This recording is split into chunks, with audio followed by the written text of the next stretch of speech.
The Hell and the Nyx are the two most ridiculous ships in the game at the moment. They have the highest DPS output out of any ship to date in this game. And I actually thought that the Nyx can deliver a million DPS because of the defense disruptors, but you know, that's not really how the defense disruptors work. They just apply your DPS better. They don't increase the DPS that you're doing. And that was a little mistake that I did a while ago. But now it's time to find out how much DPS can I get out of this thing with the current implant. Now, the Nyx is not exactly the tankiest.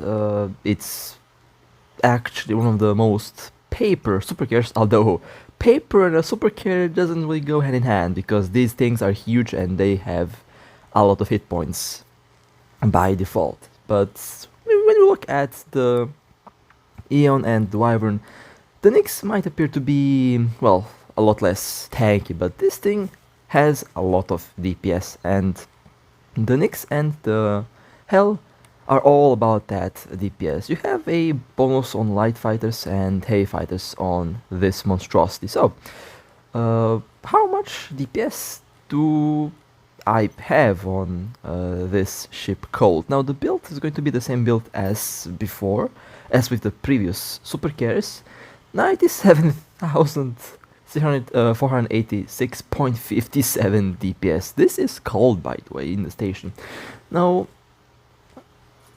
that DPS is going to be applied easily, much easier with the defense disruptors, and the Nyx is probably the nastiest when it comes to the DPS application because it has a bonus on the defense disruptors and they reduce your shield and armor resistance, which can be pretty nasty. Now the other modules, as you can see, is basically the same that I used with the previous super carriers. This is the, I would say, default high DPS layout, but at the same time you are free to choose any build that you like for your ship. That includes the modules and that also includes the rigs as well. As for the rigs, I use the same layout as I used with the Wyvern. After all, that's the cheapest, well, cheap and super carrier don't really go hand in hand. I mean, these things are 10,000 USD space boats, so yeah, but if you don't want to spend much on rigs, that's the optimal DPS rig layout that you can use. And for the nanocore, I have the heavy fighter bonus. On this time I have the DPS bonus on the Nyx because this thing is all about that DPS, and I already almost broke 100,000 cold DPS. Well then, as for the implant, we'll be using the Aerospace tag, the implant, which is currently the most, I would say, the most popular implant. But for super carriers, it's good for longer battles. If you are in a CTA or if you like to do PvE, or you know the battle is taking usually longer, then this implant will do just fine. But for hot drops, for quick, you know, for quick battles, the bomber tactic might be better. With the bomber tactic, you might have maybe at max around 300,000 to 600,000 DPS, depending on what your default DPS on the ship is.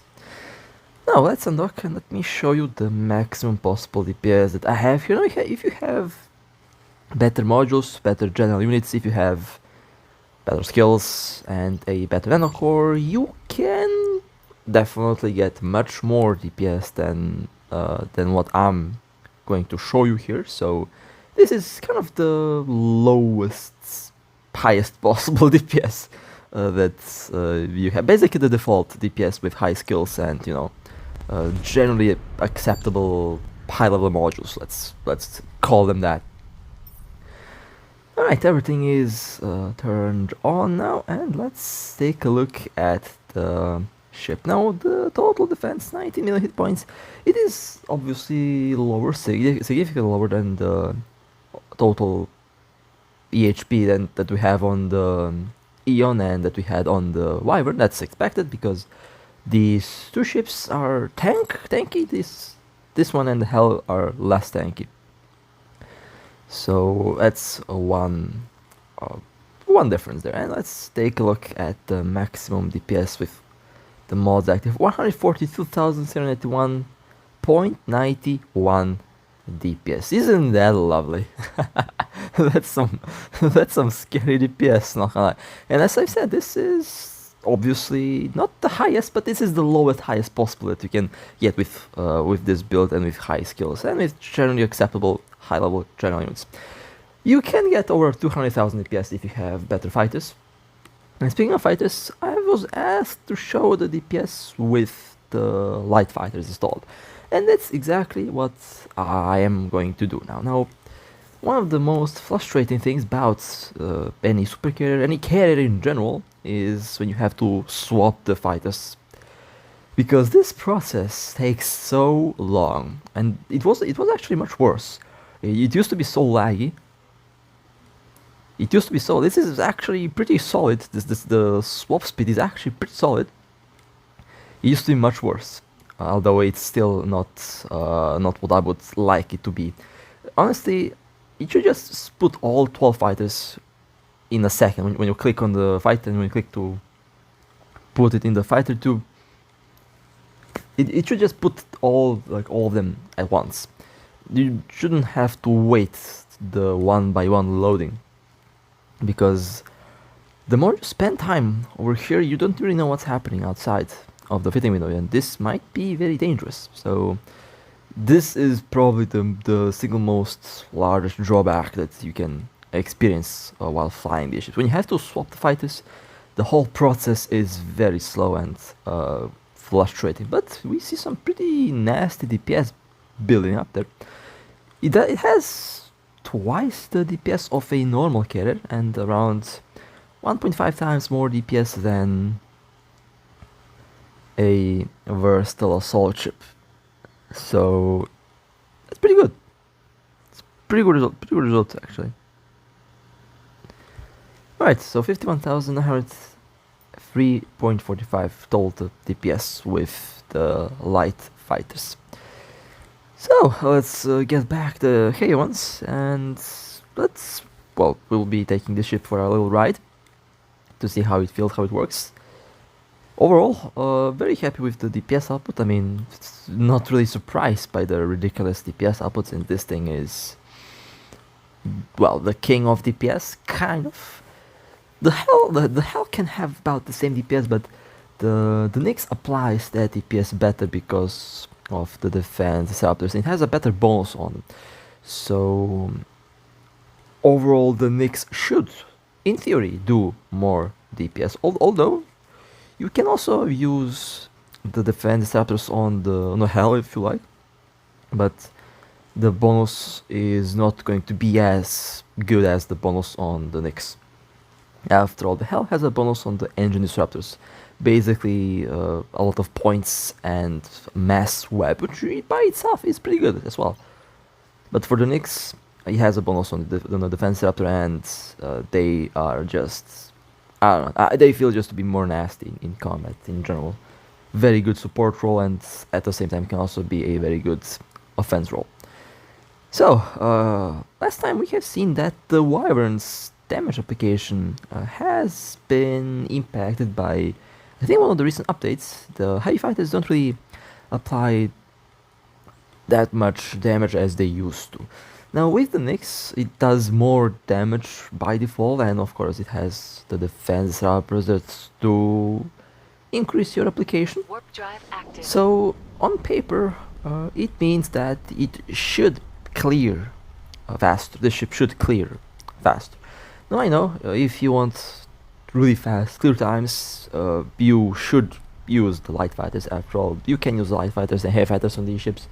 And for PvE, light fighters are definitely the way to go. If you are doing some capital stuff, then the heavy fighters are definitely the way to go. But for for normal normals, for laboratories and stuff like that, the normal fighters, the light fighters are definitely more suited for. Now in this case, I am in just to make the comparison fair, I'm not going to switch fighters to the light ones because in the previous video I used heavy fighters, so I have to use heavy fighters in this one as well. I mean, obviously, if I used light fighters, I would just fly through the mission in 1 minute. This is how it goes. Because of the high DPS, it would just fly through the mission in 2 minutes. Now, as for the implant's been performing really well so far. Pretty happy with the performance. As players have said, it's good, and all of the DPS from the implant comes from the implant being passive, basically. And I also like the approach of the new implants having passive DPS application, but they also have some special things. Special thing is when they're active. But most of your DPS, all of your DPS is going to be coming from the passive effect of the implant. So you don't have to, click on it at all. You can just use the implant the way I'm using it right now. Now, the active mode of the implant basically does increase your range, and it does slow down your fighters, which honestly not a big deal for lightweight ships because they already have some pretty good optimal range. And it also kind of worked really well with fighters on the light fighters and on the lightweight ships. But with the heavy fighters, against subcapitals, I don't really recommend that you turn on the implant. I mean, you can, of course, it will work against big ships, but against smaller ships, I didn't really see any gain. It does increase the range, but the damage application didn't seem to be any different. And sometimes the fighters will actually struggle to chase some of these ships because heavy fighters are not suitable for fighting subcapitals. I mean, you can technically make them fast if you add that speed mod of the micro warp drive guy. You can do that, and it will make the fighter fast, of course. But their damage application is not that good when you look at the stats. Its explosion radius is like 3 kilometers or something. It's huge. It's basically like the Raven Striker in Siege mode, and we all know how much the Raven Striker in Siege mode can hit. It doesn't. It hits big ships, but small ships, no. So for the heavy fighters, if you're fighting big ships, capitals and stuff like that, you can use the active mode of the implant. But if you're fighting small things, light fighters, and I wouldn't be using the implant's active mode at all with the aerospace tactic. With the bomber tactic, it doesn't matter. The bomber tactic just will give you so much DPS. It doesn't really matter what you're shooting at, and that's the problem with the bomber tactic implant, because that one is just broken. That one is just broken. The bomber tactic needs some nerfs in order to, and I'll keep saying that because the bomber tactic is honestly no joke one of the most broken implants in the game. That's just, if you have seen one of my previous videos that I did with, not only with the supercarriers but some PvP videos that I did, you will understand what I'm talking about. The bomber tactic just wrecks, and there are certain ships besides supercarriers, so some subcapital ships that really can take advantage of the bomber tactic, like the Stratus, for example. That ship is very nasty with the bomber tactic, and there is basically no counter to it, and we will see what will happen down the road with that implant. So how does the Nyx perform? Well, I mean, with the heavy fighters here, it performs better. Obviously, it's going to perform better than the Nyx because of the higher paper DPS, higher default DPS, and it has a bonus on the defense disruptors, which is always a huge bonus and always a big plus, honestly. Although the Nyx isn't all that, immortal. I mean, I talked about that before, and I'll just have to repeat again because you can never point out something enough. But supercarriers are tanky. They can be tanky. They're huge. They also have some nasty DPS, but they are not immortal, and they're definitely not impossible to kill. I've seen a lot of talk, and not exactly talk, but more like whining, where Certain alliance seems to have problems with Supercapitals because they Enemy ships detected. don't take, let's say, enough time to We're devise a under tactic. They attack. don't take enough time to figure out how to kill them.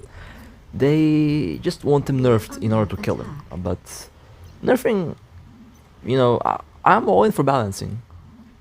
I'm all in for balance. But to nerf something out of personal bias is... Sorry for the weird cut, thought I heard some weird noises. My house haunted 100%. Now, where was I a minute ago? Oh yeah, I'm all in for balance. I'm all in for having the game balanced out, but just to nerf something because someone can't kill it because they are too inexperienced as a fleet commander is not the way to go. In that case, that's what players would say skill issue, and I agree.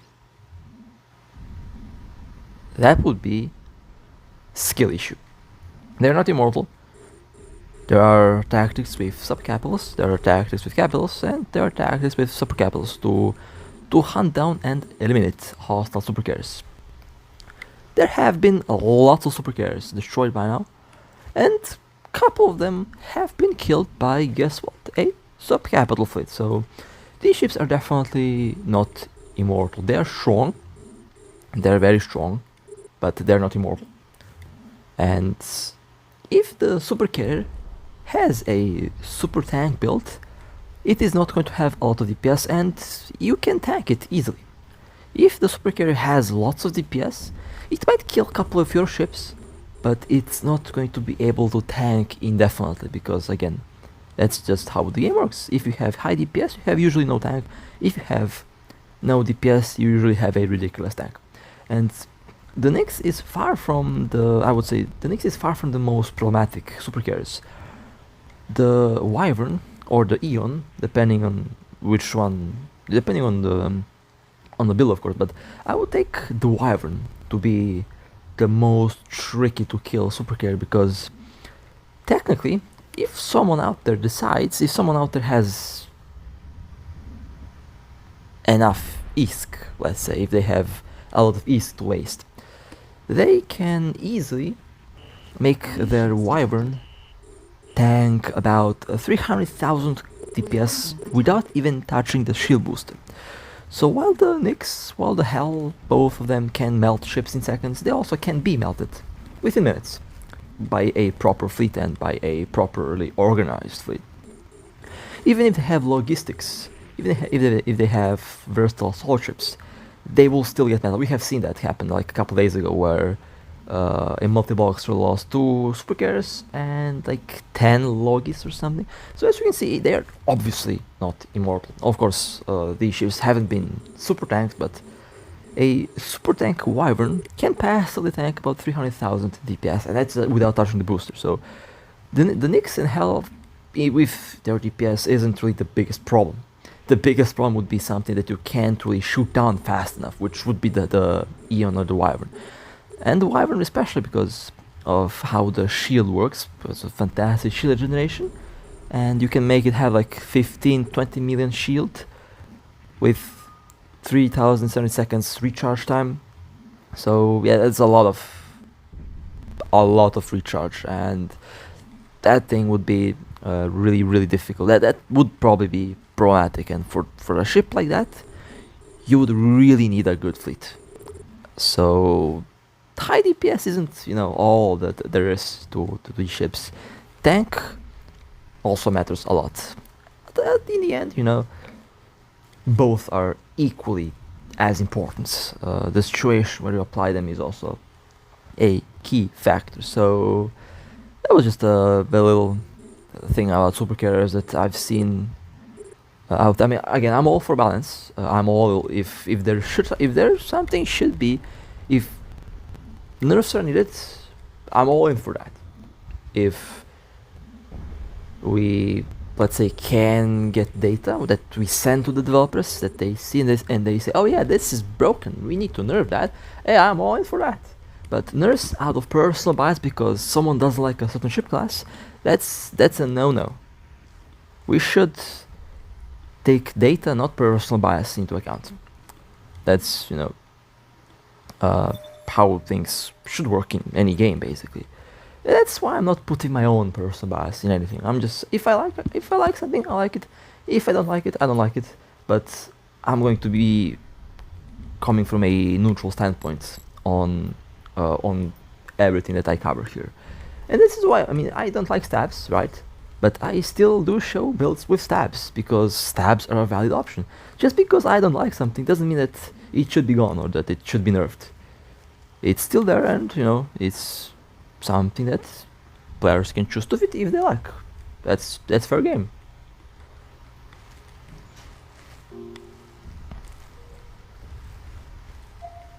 Autopilot engaged. And now it will be time to slowly head back to the. We will have to slowly head back to the. To head back. Was a pretty good run with the Nyx. Honestly, this ship is fun, definitely. You know what this ship kind of reminds me of? If you have watched Stargate Atlantis, right? I think it was Stargate Atlantis. There's a lot of Stargates out there, but the one with the floating city, I think that's Atlantis. The whole city that they find kind of reminds me of this thing. It has, I don't know, kind of the same circles. Kind of reminds me of it. I don't know.